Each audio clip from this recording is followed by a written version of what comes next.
আর হাতের রান্না আজকে কাতল মাছের কালিয়া। এই কাতল মাছের কালিয়াটা না বিয়ে বাড়িতে সবার সব থেকে পছন্দের একটা খাবার। এ বাড়িতে সব খাবারের পাশাপাশি এই কাতল মাছের কালিয়াটা সব থেকে বেশি দেখা যায়। আজকে কালিয়া রান্না করার জন্য কাতল মাছটা দেখতেই পারছো যে কত বড় বড় পিস করে কেটে নিয়ে আসছে। এটা প্রায় 8 কেজি ওজন একটা মানে কাতল মাছ ছিল। তো ফার্স্টে মা এটাকে লবণ আর হলুদ দিয়ে মাখিয়ে নিচ্ছে। তাদের কাতল মাছের পেটি পছন্দ, তাদের কিন্তু এই তেলো তেলো পেটির পিসগুলো খেতে হেব্বি লাগবে।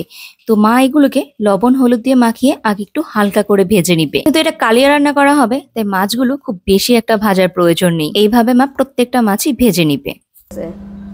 এটার মধ্যে রসুন, পোস্ত, তারপরে কাজু বাদাম, কিশমিশ, তারপরে পেঁয়াজ।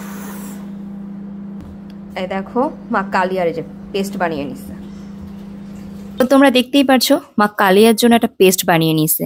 তারপর যেই তেলে মাছগুলো ভেজেছে সেই তেলে জিরা সম্বার দিয়ে ফার্স্টে ওই পেস্টটা দিয়ে দিবে। তারপর হলো যত মশলা আছে যেমন লবণ, হলুদ, ঝালের গুঁড়া, আদা বাটা, জিরা বাটা, তারপর হলো টমেটো পেস্ট আর টক দই, সব মশলা একসাথে দিয়ে এখন সুন্দর মতো মশলাটা কষিয়ে নিবে। কাতল মাছের কালিয়াটা না যে কোনো কিছু দিয়ে খেতে কিন্তু ভালো লাগে, কিন্তু আজকে মা এই কাতল মাছের কালিয়া খাওয়ার জন্য আমাদের বাড়িতে পোলাও রান্না করছে। তো মশলাটা মোটামুটি ভালো মতো কষে গিয়েছে, আর দেখতেই পাচ্ছ মশলা থেকে কিন্তু একটু তেল বের হয়েছে। আর যে কোনো কালিয়া রান্না করার সময় একটু লবণ আর মিষ্টির পরিমাণটা ঠিকঠাক দিতে হয়, তাহলেই কিন্তু কালিয়ার টেস্টটা সব থেকে ভালো আসে। আর তারপর মা এখানে পরিমাণ মতো জল দিয়ে দিয়েছে। জলটা যখন ভালো মতো ফুটে যাবে তারপর মা মাছগুলো দিয়ে দিবে। আর মাছগুলো দিয়ে তোমাকে এটা 5 মিনিটের মতো ভালো মতো ফুটাতে হবে। মা যেভাবে কাতল মাছের কালিয়াটা রান্না করেছে, সেই কাতল মাছের কালিয়া মনে হয় বিয়ে বাড়িতেও কোনোদিন খাইনি। বিয়ে বাড়ির থেকেও মার হাতের এই কাতল মাছের কালিয়ার টেস্ট আরো 100 গুণ বেশি ভালো ছিল। প্রত্যেকটা রান্নারই না একটা ঠিকঠাক প্রসেস আছে, আর মা প্রত্যেকটা রান্না এত সুন্দর প্রসেসে রান্না করে বলেই মার হাতের এমন কোনো রান্না নেই যা নাকি খেতে আমাদের ভালো লাগে না। মা যদি আলু সিদ্ধ ভাতও করে দেয় সেটাও মনে হয় অমৃতের মতোই লাগে। তো মাছগুলো ভালো মতো ফুটে গেছে, তারপর মা এখানে কিছু কাঁচা লঙ্কা দিয়ে দিল।